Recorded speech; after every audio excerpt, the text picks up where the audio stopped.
This is an overview of the sales performance stats template. To use this template, we first need to have the add-on installed and activated. In case you haven't already installed the add-on, just go to extensions, add-ons, and then get add-ons. Search for Gorilla ROI and then install the required add-on. Once installed, it will show up like this. Here you will see an option that says use this add-on. Click use this add-on and then again come to extensions, the extension itself, and then you will see another option here that says add user ID. Since I have already added mine, the menu looks a bit different.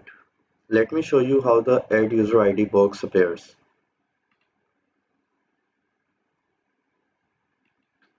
So this is the user ID that I'm using.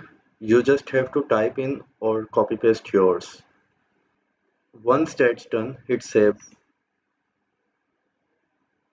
In case the save button doesn't work, you need to use the incognito mode of your browser to bypass Google cache issue. Okay, once that's done, we should now start seeing data in the sales stats and the product details. In case you still do not see data here or in the sales stats sheet, just come here, delete this SKU list formula and then undo it. This will trigger a refresh across the whole sheet. You can also go into the dashboard, delete this marketplace and then undo it. It will do the same thing.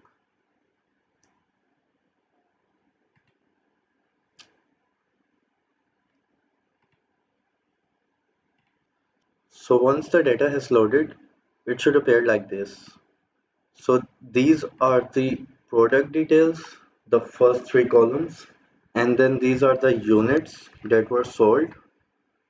And here you will see the value of the units sold.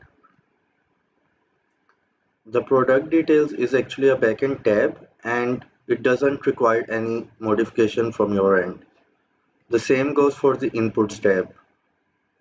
The sales stats also doesn't require any kind of modification since the dashboard is the only thing that we are going to use.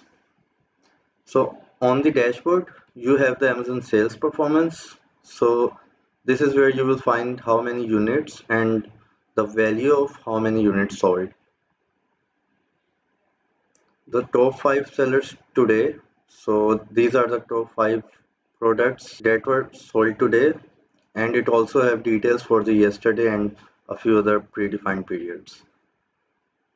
We have the top 3 Amazon sellers last 7 days versus week ago. So you will find those details here and their trend if it's upward or downward.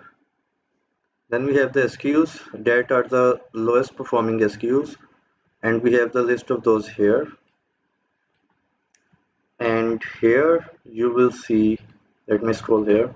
So the product sales trend, this is where you will find the trends for the last 7 and 30, and then we are comparing those time periods.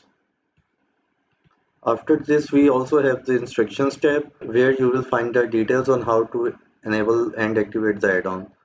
Here we have the color legends that we use in our sheets.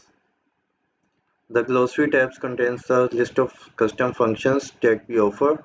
You can learn more about them by hovering over the function and clicking here. And that's all. Thank you.